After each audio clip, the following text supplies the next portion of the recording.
welcome to Have You Got Your Shit Together with me, Caitlin Orion, the podcast that celebrates not having your shit together. On today's episode, we have Cyan.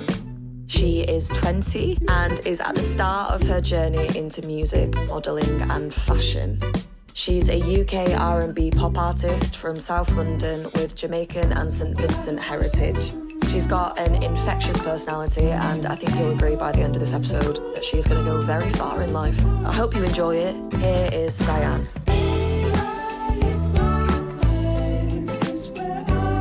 Well, we have been on a fucking journey to get here, haven't we, Cyan? Yeah. Thank you for bearing with us. Just for listeners at home, we have been to 3 different studios, 2 different districts of London. Is that what you call it? A district? To try and make this happen. And third time's a charm. Headphones working, microphone working, vibes. Yeah. Currently got my fingers and my toes crossed. Oh my God. Thank you so much for bearing with us and thank you so much for being here. It's such a pleasure to have you here. It's no problem. And said lots of very high things about you. So, on a scale of shit to together, how are you feeling today? Solid 5. Solid 5. Was it higher before we moved studios about 3 times? No. Okay. No. What's giving 5? Why is it giving 5? Because my room's a mess. Yeah. And I have loads of stuff to do tomorrow and today. Yeah. So coming back to a room that's going to be untidy. Yeah. That's a bit unsettling. Yeah, that is like one of the first things that goes for me when I'm feeling a little bit overwhelmed by life. Like the room becomes a chaotic expression of my inner person. But I know what needs to be done. So listen, you're making lists. Okay, on that then, what does having your shit together mean to you?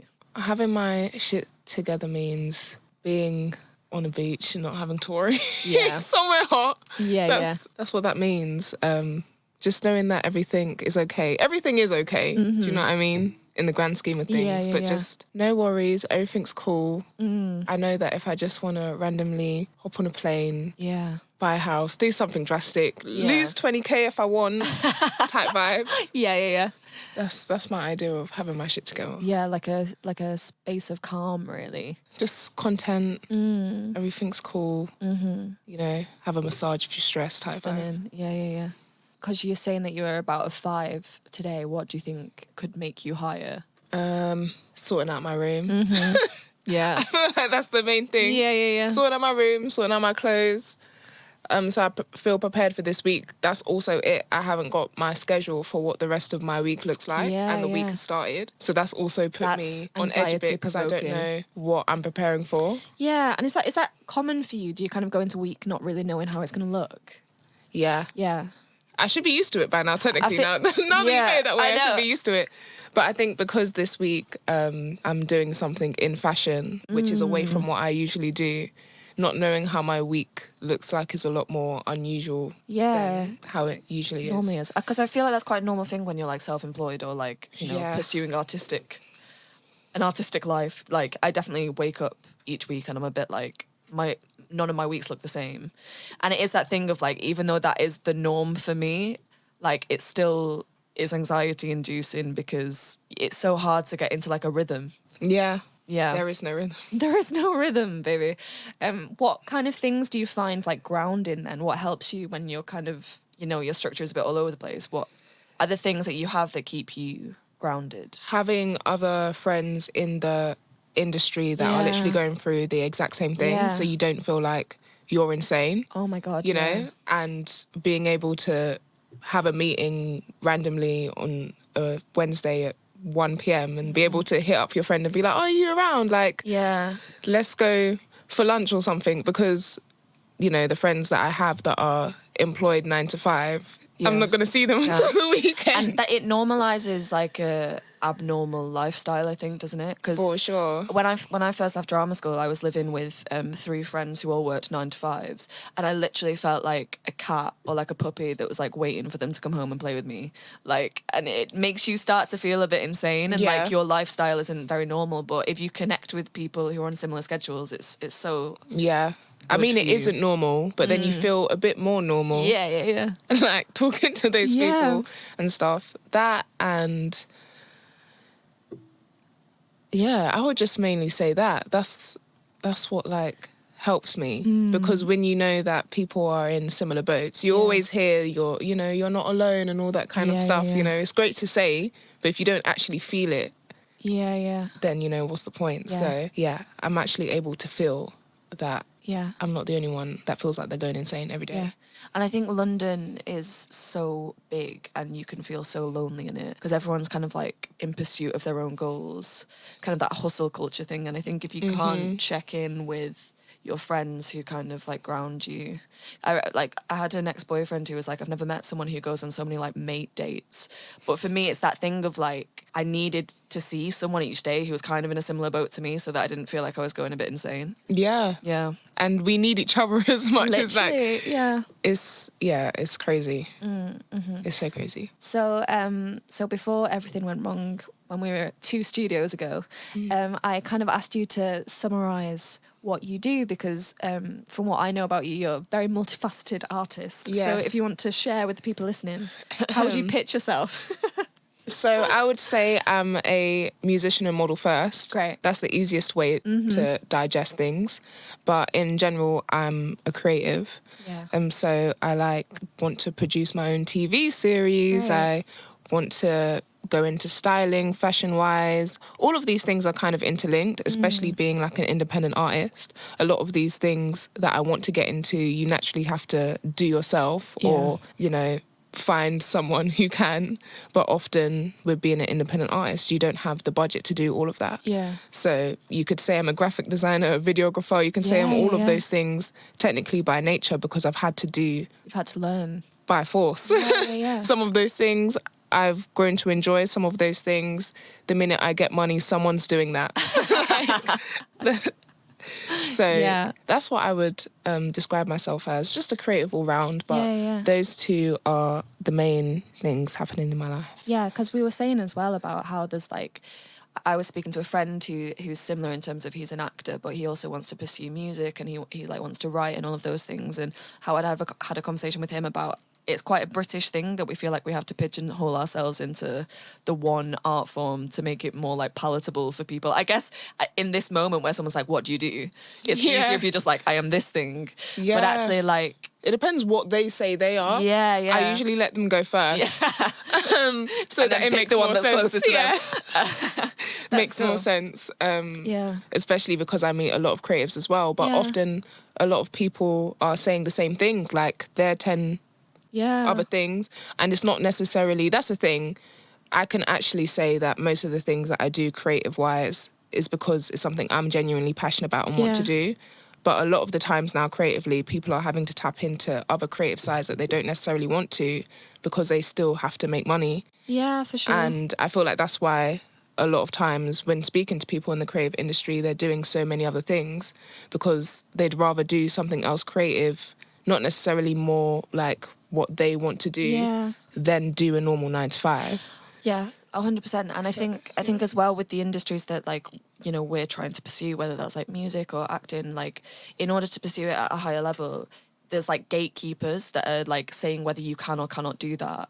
And therefore, because you're pushing up against that, you kind of need another creative outlet to kind of satisfy that artist in you, I guess. Yeah. Like, rather than like what you're saying, doing a 9 to 5 job, because that just wouldn't satisfy us. Yeah, exactly. Yeah. Like, I really love taking photos as well. Amazing. And I like videoing, but I hate editing. Ugh, yeah. Like, I hate editing. No. But if someone offered me a lot of money for editing, I might consider doing it. Do you know what I mean? Yeah. So it's like, that's the thing where I'm saying, like, tapping into creative things that you can do and you're completely capable of. Yeah. But just because you have to make ends meet sometimes, Literally. It has to be done. Yeah. So when did you like first get into music and modelling? Right, so with music, I've always been a musical person, always really into like musical theatre until I was like, I don't want to like act on stage in front of people because that's really scary. Yeah. Well, I did that, but then I realised that this is not just anxiety, you just don't enjoy doing this. Wow, that's so interesting. Yeah. But I do love like musical theatre and stuff, so I used to do a lot of that when I was like really young. And then when I went to school, I was like in the choirs and stuff and doing loads of singing and solos. And then when I went to college to study music. I did a vocal artist course in college. And I was like, once I do this, then I'll take music seriously, because I've literally just decided, without even really knowing, that I've taken a completely musical path. Like, a vocal artist course for 2 years is a very niche thing to do. So I did that, and I was like, once I finish this course, I'm gonna, there's no looking back. I have to just go for it now. Like, otherwise I've just wasted my life. Yeah. And what would you say, like, your influences are then? Oh, like musically, there's a lot of like reggae. So I'd say like people like Jah Cure and Beers Hammond, and then like R&B wise, I would say like people like Monica and Jasmine Sullivan, which I know Jasmine Sullivan's only starting to get her flowers now, but like that was the only CD really that my mum was playing in the car from like when she released her album in 2008. I think it's called Fearless, but yeah. That's all. We used to listen to that and Monica and stuff. So really my mum's influenced me a lot. Like my mum and my family, because I come from a family where a lot of people are DJs. So naturally, even if I couldn't sing, I'd probably be doing something musical, because that's what I grew up on. And modelling wise, I've always been scared to model, because when you hear like modelling stories, it's mostly like disasters. Yeah, it just sounds like trauma. yeah, exactly. And I was just at a place where I was like, I'm not secure enough to do this. Yeah. Like most of modelling is just rejection. That's the reality of it. And it's on stuff that you literally have no control over as well. Yeah, exactly. Like, other than your weight, which is like a dangerous thing to get into a relationship with. You don't know why a casting director hasn't picked you, and it's not because you're not pretty or you don't have the features or because you're not small enough or whatever. It could just, that's just not what they're looking for. But if you're not secure enough in yourself, you're not going to take it that way. So that's why I was scared for a long time, and I kept getting scouted, and I was like, you guys are really scary. Just buy them away. Literally. Another one. Oh my God, I've already said no, guys. So I was like, let me take control. So about 2 years ago, or maybe like a year ago or something like that, I decided to start freelance modelling, because a lot of people would scout for me, but then they would also offer me jobs, and I was like, well, I'm not going to turn down money if you want me to like try on clothes and stuff, and you're going to pay me and give me the clothes afterwards. I don't mind. So I started to freelance. So I was like, you're in control, you pick what you want, you do what you want, but it just became a thing of I didn't have enough time to keep. It's a full-time job, freelancing. If you actually want jobs, you have to be on it every single day trying to get jobs for yourself, and that was just too tiring for me because I other things going on. And I didn't want to go with like a big agency, because I know a lot of people who are with those big agencies, and they say that if you're not like one of the big models with the million followers, you typically just get left. Like everything about you is disregarded, and the only thing that you have is the fact that you're with a big agency. So that put me off. But then at the end of last year, a small agency who are doing quite big things, like working with Kurt Geiger and just like a bunch of other big brands and doing other campaigns, this really small agency, and they approached me and was like, do you want to like be our model, and we'll develop you. We're not just gonna, we're gonna develop you as well. And I was like, this sounds good, because you actually have time to put work into me and develop me as a model. So that's been my journey so far. Wow. But yeah. Wow, that's so interesting. Okay, we asked you to think of an object that makes you feel like you've got your shit together. That's really interesting. An object. Charged headphones. Charged headphones. Yeah. Charged headphones. Yeah, that specifically. These are not very well charged. Yeah. They're charged enough. Yeah, it's gutting when you're out and about, and I have AirPods that like one will go off and then I'm just living in anxiety for like 5 minutes, and then the other goes off, and then you're in the middle of nowhere. Exactly. With no music. But half of the time... And only your own thoughts. Who wants that? Half of the time, I must say, I'm not actually listening to music. Oh, it's just an aesthetic thing. It's not even that. It's just because the world can be so loud. And sometimes I just want to just have some peace and quiet. And sometimes when you're having a busy day and you have no choice but to be around so much people and so much things is happening, that's like sometimes the only quiet you can get. That's so true. So sometimes it's just silence. But most of the time, I'll say I listen to music. And you've got like the big proper headphones, not just the little... Oh, I mean, these are all right. I had the noise cancelling ones. Oh, yeah. Weren't mine. They were my uncle's. I took them. He doesn't know I broke them. Until now. Is basically one day it just made like a whizzing sound, wouldn't turn off, and now it won't. God. Even when I try to charge it, it won't turn back on. Haven't broken the news. So basically, I'm going to break the news with a replacement. Oh, that's nice. Yeah. Can't be angry at that. Exactly.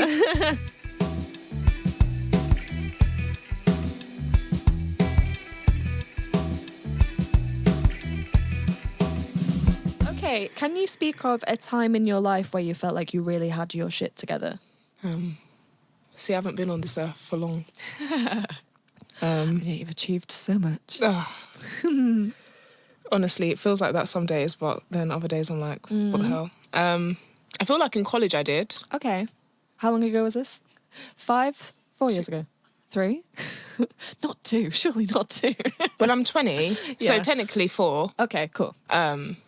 Post-COVID. Yeah, oh yeah. Wow. I felt like I had my shit together because I was very focused. I knew that I wanted to pursue music after college. So I was like, don't worry about that now. Make sure you're just focusing on what you're doing here. Yeah. And I had a part-time job at Lush. So I was very much like, got your own money, you're PAing for somebody in music, so you're already like learning, and you're able to focus on what you're studying so that by the time you finish, you're actually set up. Yeah. So that was a time I actually had my life together because there wasn't that much going on. Yeah. So you were at college when it was COVID? Yeah, partially, Oh, wow, okay. Yeah. So was that a lot of like studying at home? Yeah. Oh, wow. I mean, I guess it was studying at home, but a lot of our modules were stuff that we needed to do in person, like sing in person and produce in person. So a lot of it we actually couldn't do. So a lot of it was just our teacher saying, I'm confused, you're confused, everyone's confused. We're all muddling through this together. Literally. Yeah. So it meant that the board was changing a lot completely of our modules, which also meant that our deadlines were a lot shorter. So yeah, college was a mess. Yeah, God, I really feel for anyone who was like in education at that time. Yeah. Just, it seemed chaotic. It was chaos. And like so much of that time is like about being with people your own age and like in a room with them, and not being able to do that must have been really hard. Yeah. And it's just that nobody knew what was going on. Yeah. Like nobody had any clue when we were going to come back, what that would look like. And what our modules mean, and all of these things. So, literally, but I'm actually really glad that our teachers were so transparent with us to be like, I'm not gonna lie, I don't have a fucking clue. Yeah. I would have rather that than them being like, and I know what's going on, because then I would have felt so much more confused. Yeah, for sure. But they didn't know what was going on, which kind of just like put us at ease, because then it's like you can only do so much. Like you can't control things that are not in your control. Literally, yeah. Sounds like you were able to stay really focused during that then. I mean, I got a distinction. Amazing. I did what I came to do. Yeah. I did what I came to do. Nothing can hold you back. Okay, in opposition to that then, a time in your life where you felt like you really didn't have your shit together. I guess you could say now. Okay. Technically. Yeah? Technically. Why is that? But not in like a, oh my days, I don't know, type vibe. I'm totally aware. There's just so many things that are going on in my life from different aspects of my creativity that feels discombobulated. Yeah. And you know when there's so many things that are... Such a good word. And you know when there's so many things that are happening that you're like, nothing's actually like set in stone yet. Like, for example, if you go and you make a bunch of tracks and stuff and someone says, oh yeah, well, we might release it. Or if you do, if you are a model and you go to loads of castings and you're waiting to hear back if you've been casted. It's like you're doing all of these things, but nothing is quite set in stone yet. So you know that it's like you're doing all the right things to get you on the right path, but it's just like, it's almost like just throwing shit out there and waiting for one of them to land a little bit. Literally. So that's why I'm somebody who likes to be a very, very organised person. And being a creative is practically impossible. So I'm learning to let go of that. Oh my God. It's such a hard thing though, isn't it? Yeah, exactly. I'm learning to let go of that. So that's why I don't feel that I have my life together, but I know it's completely fine. And and you just kind of have to give into it and just trust, don't you? In like there's nothing you can do. Yeah, you can offer like your different set of skills and just wait until it's like going fishing and just waiting for something to bite. But that's the thing, you don't know when certain things will pick up. As I said, with the we had a conversation before. You'll probably be confused if you're listening, but with the whole fashion, what would I say, like PAing internship that I'm about to do this week, all came from an interview that I had in April that I heard nothing back for. That's so crazy. Until now.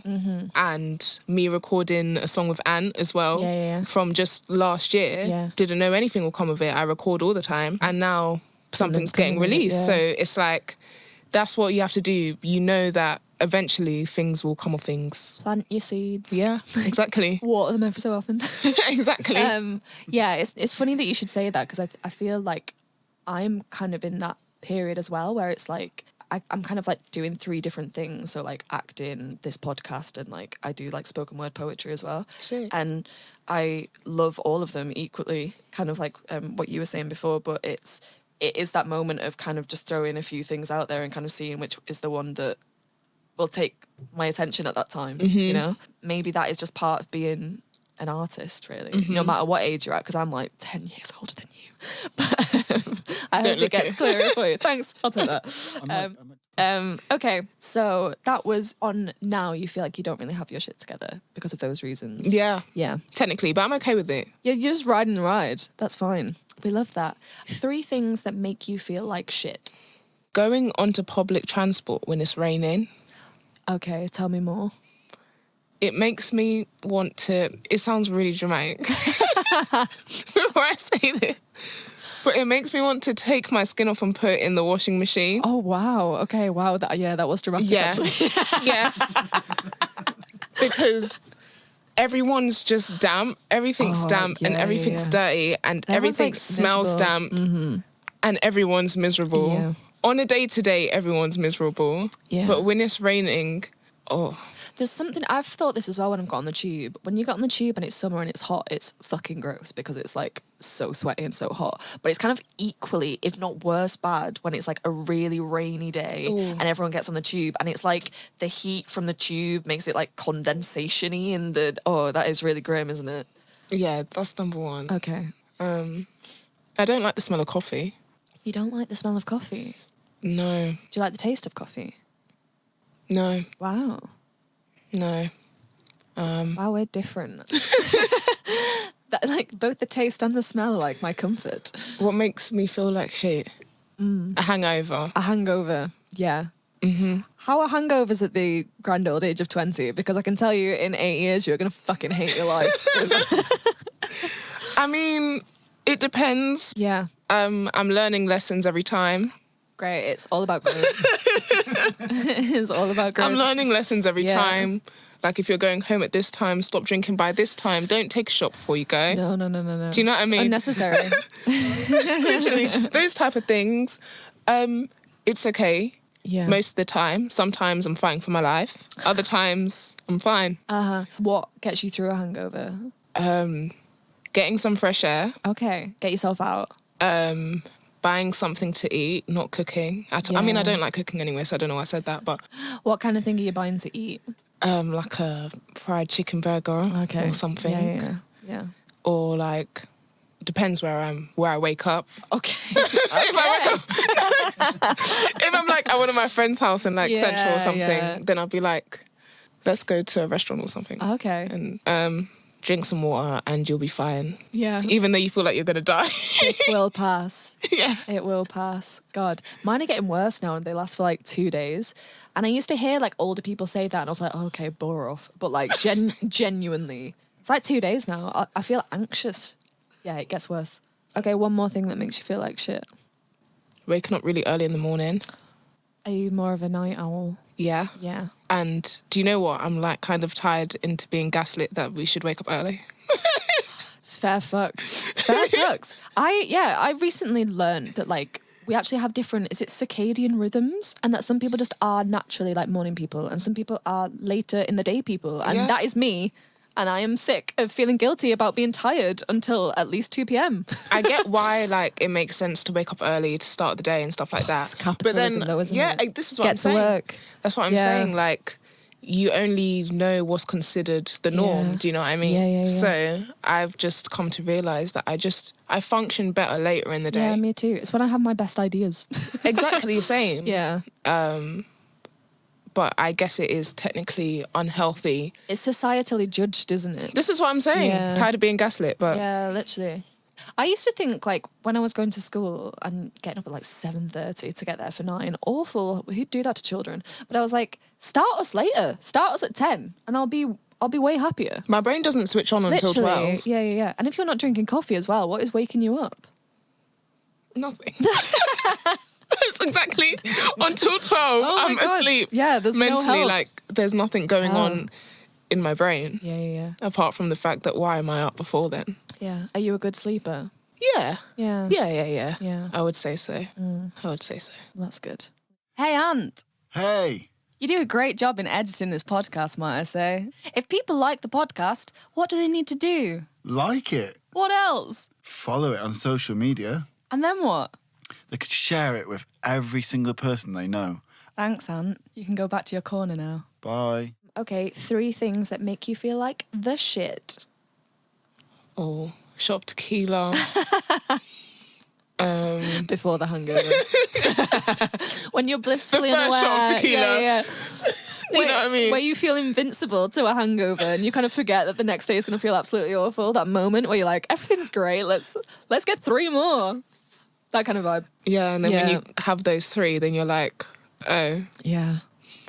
Yeah, that sushi makes me happy. Sushi. But good sushi, though. Okay. Not bad sushi. What kind of sushi are you talking? What's your fave sushi? I normally get, like, sushi from Waitrose. Mm-hmm. It's good, that, isn't it? Yeah. Sainsbury's sushi is just bottom barrel. Bad and sad. Yeah. Yeah. Itsu is bottom barrel. Wasabi I can deal with. Wasabi's nice, I think. Yeah. Yeah. But Itsu is just, I feel like it's illegal. Like, it's so bad. Oh my God. Suing the sushi. Literally. And then, like, plate sushi restaurants and stuff. But, like, if I'm just feeling for sushi and want, like, a little takeaway sushi, then... Yeah, Waitrose is pretty good. Waitrose or wasabi. Yeah. Have you ever made your own sushi? Yes. Surprised I didn't kill myself, though. Why? Because it was so bad. I didn't even know why I ate it. Oh my God. I didn't eat all of it, because that would have been literally mentally insane. But I had more than I should have. Oh my God. And it wasn't even good. It was just because I'd put so much time and effort into it. It is a lot of effort. That I was like, I'm going to eat this regardless. It's quite fun, though. I've made it twice in my life. The first time wasn't so fun, but the second time, like, this was like 2 weeks ago, and my housemate had bought this like pink machine, which was like a tube, and it looked, when she got it out, I was like, okay, what have you bought yourself there? The mat roller. The mat, thing. that's like the classic way to do it, isn't it? But yeah, you put like the seaweed in, and then you make some like sticky rice, put that in, cut up some cucumber and shit, put that in, and then just like pop it out.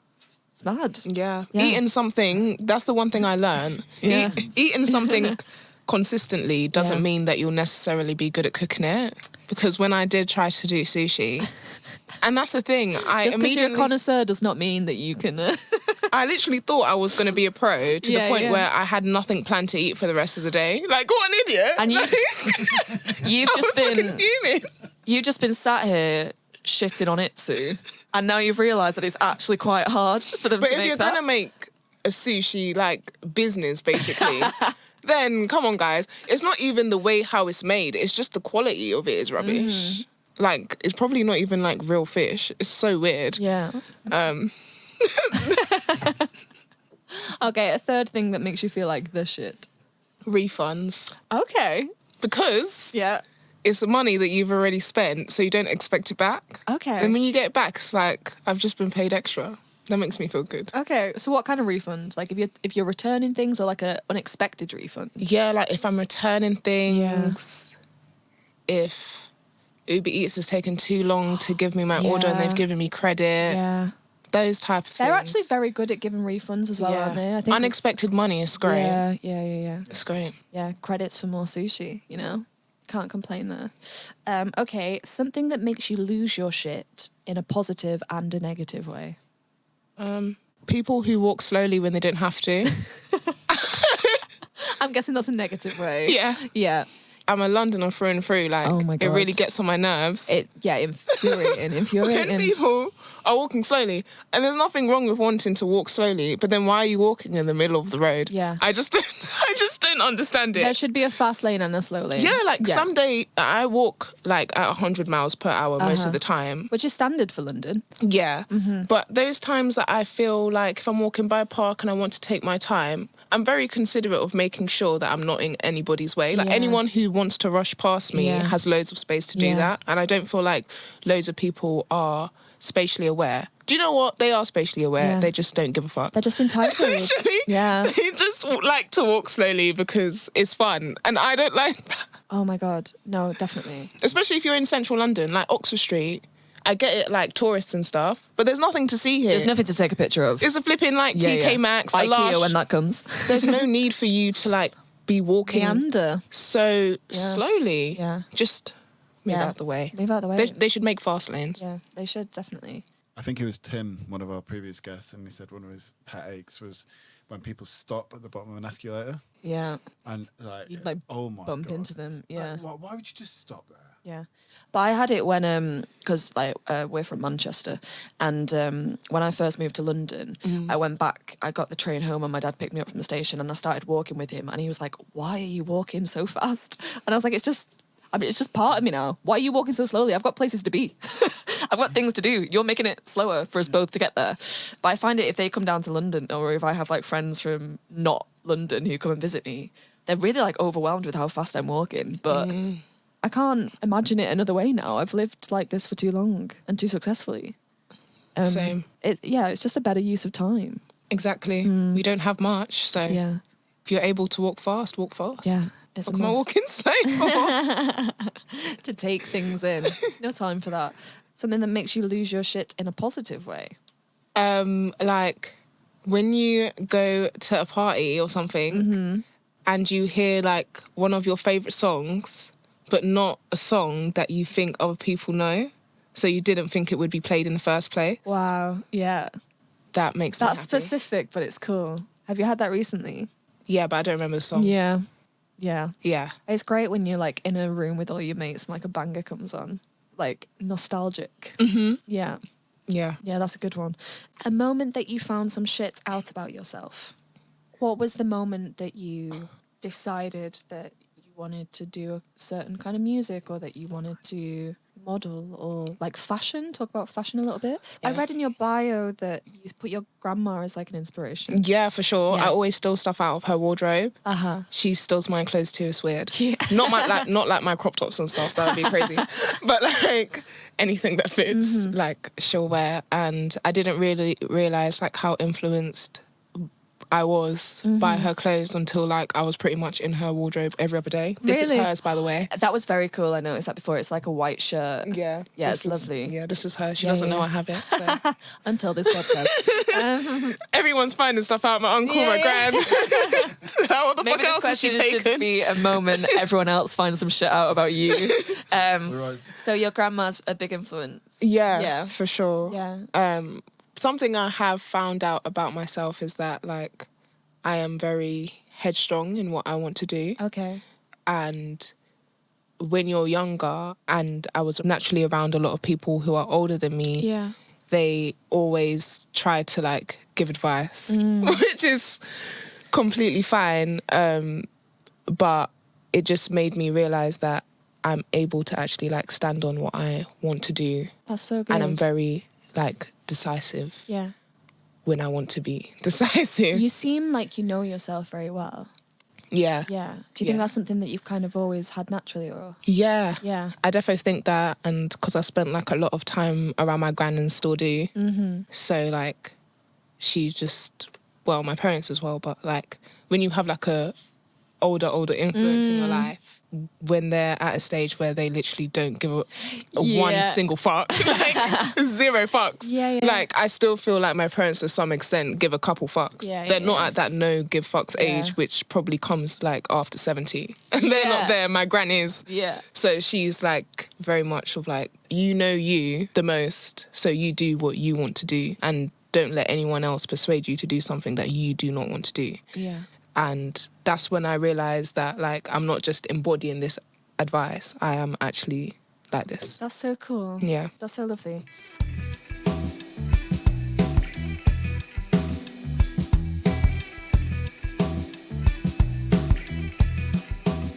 Shittest piece of advice you've received?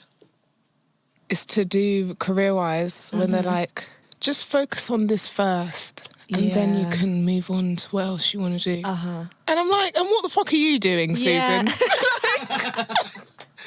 Fuck all. Like, leave me alone. And do you mean that in reference to, like, you having so many ambitions that people are like, stick to one and stay, like, and perfect that first? Yeah, and you know what? I get it. But, like, especially in the creative industry, most of the people who are up there making all the decisions don't even know what the fuck's going on. Don't have any of the fucking qualifications that they're supposed to have. So why the hell am I worried? I'm actually good at what I do. Like, I don't care. So it's like, when people say that, I'm just like, okay, cool. Well, it kind of goes back to that thing that we were talking about at the beginning, which is, like, people saying that to you, and that kind of coming from a place of maybe it's their projection of like they had to choose one thing and stick to it, so therefore you should also be less ambitious. Dream smaller, and like it's just uncommon, and a lot of people find it hard to like multitask or like more than one thing at once. But also it's that kind of I can't think the word of it, but this not correct idea of like, if you are doing many things, you won't do any of them excellently. Whereas actually, like, you can do all of them. How do they think like a triple threat, like, evolved? And then now people expect people to be triple threats. If you want to like go into the whole singing thing and you want to go to like Italia Conte and stuff, you can't just go there being a singer. You have to be able to dance and act and all of these things. Like, why wouldn't you want to have as many things under your belt as possible? But it's not even that. I'm just doing it because I enjoy it. And if I like it, then why the fuck not? Like, that's really what it is. Completely. That's cool. Okay, shit you wish you'd known sooner. That stuff just isn't that deep. Like, no matter how deep you think something is, it's not that deep. It's not that deep. Like, going into a shop and someone saying good morning and then you say good afternoon back, like little things like that. You could be thinking about that for like days, ages, thinking that person probably thinks I'm so fucking stupid, but they've got other things going on in their life. They've moved on. They don't even they probably didn't even realise it happened. So it's just like, that's the thing of like making sure that I'm aware that the only main character of your own life is you. So true. So no one's thinking about you that deeply. In everybody's other stories, like, you have to be the main character of your own story, obviously. It'd be weird if you weren't. But you can't expect to be that in other people, and you shouldn't want to be. No. Because they'll remember way too fucking much. So I think that's it. Just like, it's just not that deep. That's good. So we asked you to think of a shit shot. Now, that is a photo of you that might have been on Instagram or like in the media that to the outside eye looks like you have your shit together when at the actual time you didn't feel like you did. Oh, let's have a look. Let's have a little gander. Woo! This one. Okay, so can you describe what we are seeing here? So what you are seeing is me in the studio with a #1 sign in the back from someone who actually earned that, not me. And that was during the recording process of my first EP. Wow. It was not planned to do this EP. I was just given like 4 dates by the producer, just came over and did that. Shout out to Ashley every time. And I had just come back from Portugal that week. Wow. And I was like, I don't know what this is going to look like. I don't know what I'm doing. Yeah. So fun and exciting times, but I honestly had like not a clue. You just kind of went in there and just to see what came of it? Like, yeah. Literally, Wow. I had like no idea what I wanted the songs to sound like, what I wanted the songs to be about. But we recorded the EP in 4 days. Oh my gosh. And were you like writing the lyrics and stuff in there? Yeah. Wow. Only one song that is on the EP was something that I had pre-written before. Wow. Everything else was completely fresh. And even with that, we made some tweaks and stuff. The only time I went back in the studio that month past those 4 days were just for some of the features to come in and record their part. So that whole process, I'd never recorded an EP before, as I said. Mm-hmm. But it's not just about the recording of the EP. I'd never actually gone through the process of releasing something single by single, doing all of these music videos, doing PR to this extent, and stuff like that. And how has that all felt doing it? Kind of the, your ambition and the hypothetical of it, and then it becoming something that you're actually doing with your days. Yeah, I mean... How did that feel? Mental. Yeah. It literally feels mental. Yeah. Like, it's crazy. I still will continue to promote the rest of the EP, even once I do my new one for like the rest of the year or forever, really. Yeah. Always got to promote your music and what you do. But it's definitely things that I'd never even thought about. It's always the things you never think about. You know you have to record the music. You know you have to release it. Yeah. You know you might do like a music video, but then you're like, oh, fuck, I need to do a rollout. I need to email this person. Yeah. Or I need to actually get like interviews and all of these things, which is not necessarily important. It just depends on what's important to you as an artist. But it's just like not being aware everything was fresh and new. What I was just used to releasing, I only had 3 singles out at the time, 3 or 4 over the span of like a year. Yeah. So I was definitely taking my time. But this one, it was like every 3 weeks I had a song coming out. Oh my gosh. Literally. Yeah. Literally. So it was crazy. God. And it's kind of like going back to what you were saying before as well about, I think particularly now in this like era of like artistry, everyone needs to have like, it's not just about making the music, it's also about knowing how you're going to promote yourself, and it's like knowing what you want your image to, like having a really clear image of what you want your image to look like, or how you want like your music video to look, and how to then put that on social media and stuff like that, It's it's so much like to think of further than just the song that you're making. Exactly. Yeah. Especially when you're an independent artist. That's what I was saying, like I have experience in PR. Yeah. Have experience in photography. Yeah. Videography. I can stage photos. Oh my God. I can do a bunch of stuff. Not necessarily all things that I would have picked if I wasn't an independent artist. Yeah. So, yeah. It's amazing. It's amazing. So, Cyan, have you got your shit together? No. No. To be completely honest, no. But I will do. Yeah. But does anyone, No. Exactly. That's the point. That's why we're here, baby. Exactly. But I definitely do feel like I have a clearer vision of what I want to do and achieve in general, because I feel like knowing what you want to do and achieve with no actual steps in your mind of how to get there can be a lot more frustrating. Like you feel like you're stuck. Yeah. But I'm grateful that I'm in a position now where I'm like, I know what I want to do, and I also know the steps that I need to get me to that place. Yeah. So now I feel a lot more like confident, because I'm like... You're on the path to the shit together. Yeah, bim bam bosh type vibe, yeah. Well, thank you so much for No coming on the problem. podcast and for bearing with the studio Of course, no chaos. problem. Thank you.